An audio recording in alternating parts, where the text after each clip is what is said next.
የአላህ ሱብሓነሁ ወተዓላ ወንጀሉ እንዳለ እንዲፈስ አደርግለታል። ወይን መጨረሻ ላይ ከሚንጠባጠበው ውሃ ይወጣል ብሏል።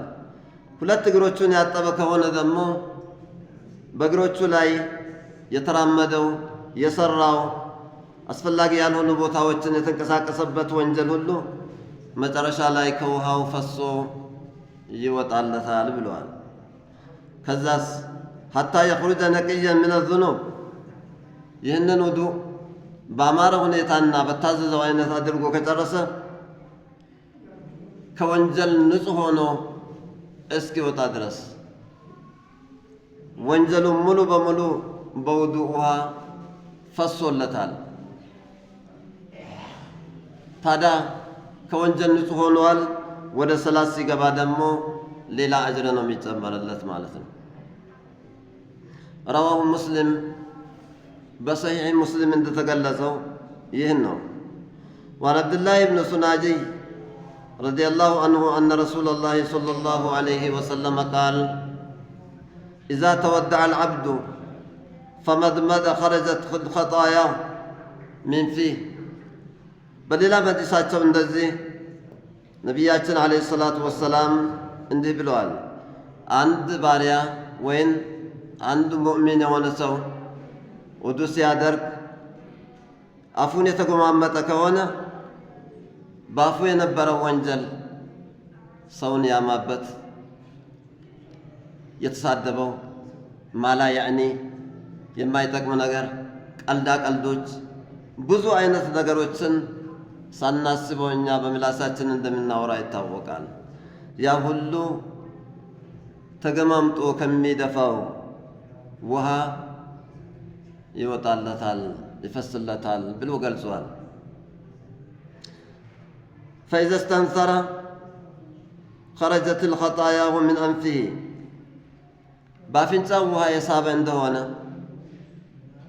እንደገና ደግሞ ውሃ ሲቦ እንፍ ብሎ ያወጣው ከሆነ በአፍንጫው የነበረው ወንጀል ሁሉ ያሸተተበት ብዙ አይነት ወንጀሎች አሉ እንዳለ ይፈስለታል፣ ይወጣል ብሎ ነቢዩ ዓለይሂ ሰላቱ ወሰላም ገልጿል። በአፍንጫው ምን ይቀመጣል ብለን ልንል እንችላለን። ነቢዩ ዓለይሂ ሰላቱ ወሰላም አንድ ሰው ከእንቅልፉ ከተነሳ በኋላ ቶሎ ብሎ እጆቹን ይታጠብ ብለዋል።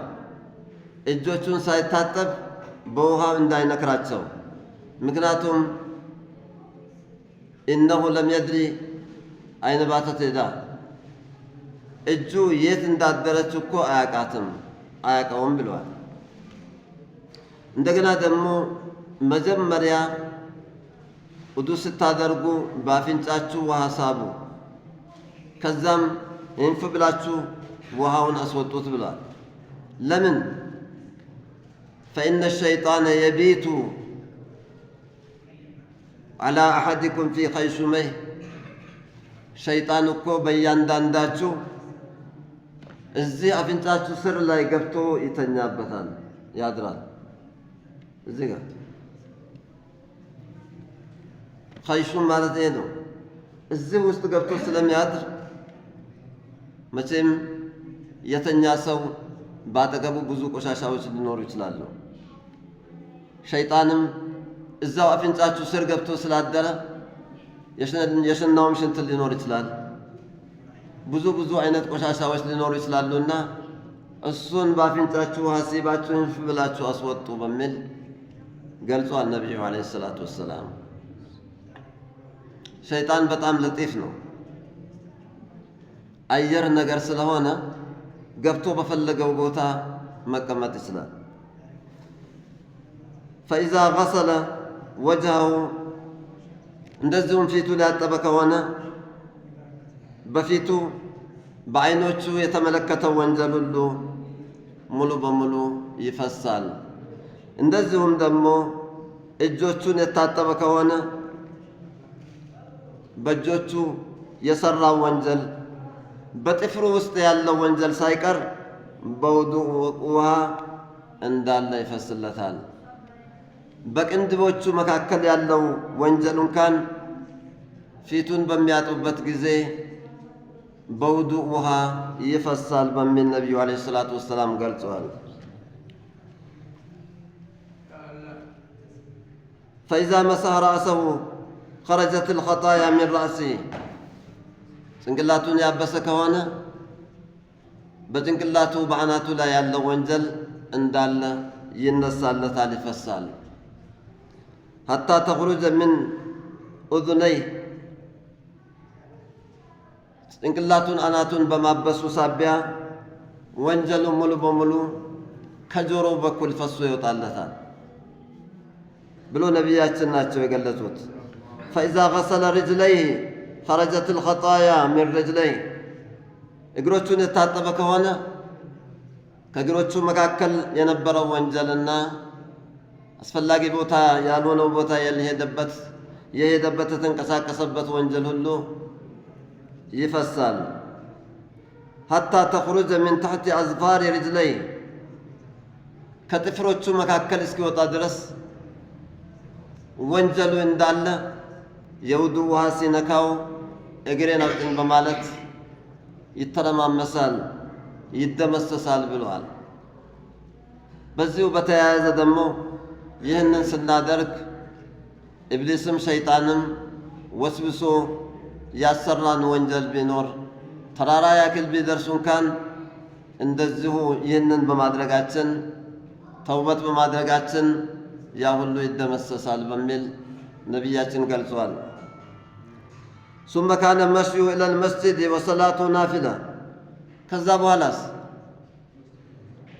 ይሄ ሰው በዚህ ሁኔታ ውዱእ ሲያከናውንና ውዱእ ሲያደርግ ወንጀሉን ሙሉ በሙሉ የጨረሰው ስለሆነ ይህ ሰው ወደ መስጂድ እንቅስቃሴ ማድረግ ሲጀምር እንደዚሁም በደረሰበት ደግሞ ሱናም ሆነ ሰላት መስገዱ ወንጀሉ መጀመሪያ ያለቀ ስለሆነ ሌላ አዲስ ደረጃ አዲስ አጅር ይመዘገብለታል ብሎ ገልጿል።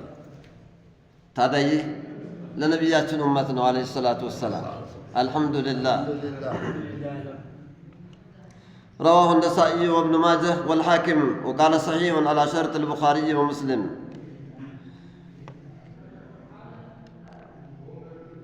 በሌላ ሐዲሳቸው እንደዚሁ ሙስሊም በበኩላቸው እንዳስቀመጡት في حديث الطويل ረዘም ባለው ሐዲሳቸው عن عمرو بن عبسة نحوه وزاد في آخره فإذا هو قام فصلى فحمد الله وأثنى عليه ومجده بالذي هو أهله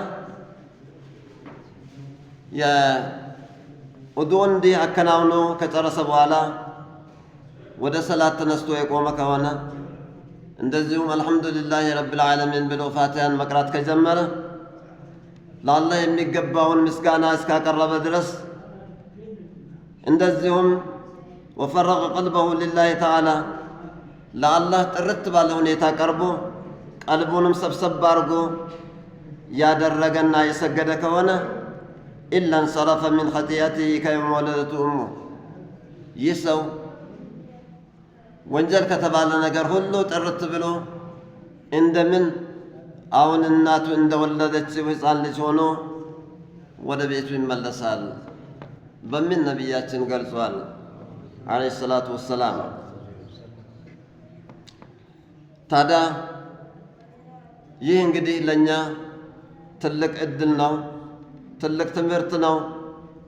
የእያንዳንዱን ውዱእ በምናደርግበት ጊዜ ይሄ ወንጀላችን ሁሉ የሚራገፍልን ከሆነ ምን እንጠብቃለን? በጥሩ ሁኔታ አደራርሰን ውዱአችንን ስናደርግ ሳናወራ፣ ምንም ነገር ሳንነጋገር፣ ማላ ያዕኒ ሳናወራ አድርገን መጨረስ ይጠበቅብናል። ይህ አጅር እንዳናጣ ማለት ነው። ይህንን ሁሉ የሚያገኘው ነቢያችን ዓለይሂ ሰላቱ ወሰላም እንዳሉት من تودع فأسبغ الوضوء وغسل يديه ووجهه ومسح على رأسه وأذنيه ثم قام إلى الصلاة مفروضة غفر له في ذلك اليوم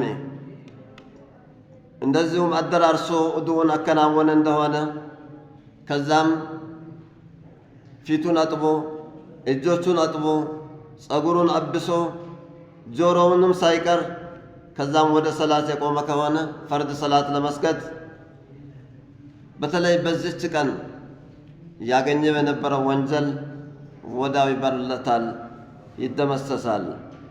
እግሮቹ የተንቀሳቀሱበት፣ እጁ ደግሞ የዳሰሰው ያዘበት፣ ጆሮ የሰማበት፣ አይኖቹ የተመለከቱት ሁሉ ወንጀል እንዳለ ይደመሰስለታል በማለት በተደጋጋሚ ገልጸዋል።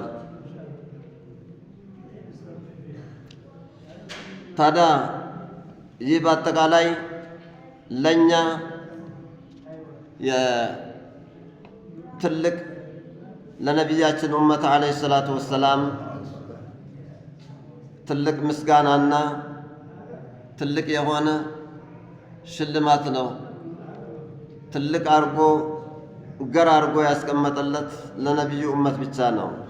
وعن عثمان بن عفان رضي الله عنه قال قال رسول الله صلى الله عليه وسلم من تودع فأحسن الوضوء عند سعود ያደረገ ከሆነ ውዱእን አደራርሶና አሳምሮ ያደረገ ከሆነ خرجت خطاياه من جسده ይህ ደግሞ ሐዲስ ምን ይላል? ሙሉ በሙሉ በአካላቱ ውስጥ ያለው ወንጀል እንዳለ ይፈሳል። ሐታ ተخرج من تحت أظفاره ከጥፍሮቹ መካከል እስኪወጣ ድረስ በጥፍሮቹ መካከል ያለው ሁሉ ለውዱእ ውሃ ይንበረከካል። أن عثمان رضي الله عنه تودع ثم قال رأيت رسول الله صلى الله عليه وسلم تودع مثل وضوئي هذا من دنا لوت عثمان ነቢያችን ዓለይሂ ሰላቱ ወሰላም ውዱእ ሲያደርጉ አይቻለው እንዲህ ነው ያደረጉት ብሎ ለሰዎች ያሳያቸዋል። ምንድን አደረገው? መን ተወደአ ሀከዛ ልክ በዚህ አይነት ውዱእ ያደረገ ሰው ጉፊረ ለሁ ማ ተቀደመ ሚን ዘንቢህ ቀደም ሲል የሰራው ወንጀል በአጠቃላይ እንዳልነበረ ይሆንለታል። ወካነ ሰላቱ ወመሽዩ ኢለል መስጂድ ናፊላ ወደ ሰላት መንቀሳቀሱና ወደ መስጂድ ሲንቀሳቀስ የነበረው ሌላ አዲስ ሱና ያስገኝለታል በሚል ገልጿል። ማ ሚን እምሪእን የተወደኡ ፈዩሕሲኑ ውዱአ ሱመ ዩሰሊ ሰላተ ኢላ ጉፊረ ለሁ ማ በይነሁ ወበይነ ሰላት ልኡኽራ። በሌላም ሐዲሳቸው ምን ይላሉ? ማንኛውም ሰው ቢሆን ውዱእ አድርጎ አሳምሮ ውዱእ እስካደረገ ድረስ ከዛም ሰላት የሰገደ ከሆነ በዚህ ሰላትና እስከ አንደኛዋ ሰላት ድረስ የተሰራ ወንጀል እንዳለ ቀደም ብሎ ይደመሰሳል ብለዋል። ታዲያ ይህንን ውዱእ ከማድረጋችን በፊት እንደሚታወቀው መጀመሪያ እንደሰማነው ጧሃራ ነው። ጧሃራ ደግሞ ከሌለ አደገኛ ነው። ጧሃራ ከየት ይጀምራል? ከአካላታችን ቅድም ፈኢን ኩንቱም ጁኑበን ፈጠሃሩ ይላል። ጀናብተኛ ከሆናችሁ መጀመሪያ ታጠቡና ይህንን ጀናባችሁን አስወግዱ በማለት ነበር የገለጸው። ይህንን መጀመሪያ ፈርደል ጉስል ብለን ጀናባችንን ካወረድነ በኋላ ነው ወደ ውዱእ መግባት አለብን። አዱል አማነተ ኢላ አህሊሃ ይላል በቁርአኑ አላህ ሱብሓነሁ ወተዓላ። አማናን ጠብቁ ወደ ባልተቤቷ የሚለው ሁወል ጀናባ ብሎ መፈሰሩት አሉ። ጉስል ጀናባ ጀናባን መታጠብ ነው ብለዋል። ጀናባ መታጠብ ማለት ነቢዩ ዓለይሂ ሰላቱ ወሰላም ምን ይላሉ? ዓላ ኩሊ ሸዕረትን ጀናባ በእያንዳንዱ ጸጉር ላይ ጀናባ ይኖርበታል። ሰውየው ከባለቤቱም ግንኙነት አድርጎ ቢሆን ወይ በማንኛውም ሁኔታ መንይ ወይ ስፐርም ያወጣው ከሆነ ጀናባ ወድቆበታል ማለት ነው። ጀናባ ከወደቀበት ያ ጀናባ ደግሞ በሰውነቱ ላይ በእያንዳንዷ ጸጉር ላይ ነው የሚወድቀው። በሚታጠብበት ጊዜ አንዷን ጸጉር እንኳን ውሃ ያነካት ነገር ካለ ካመለጠች ጀናባው አይነሳም።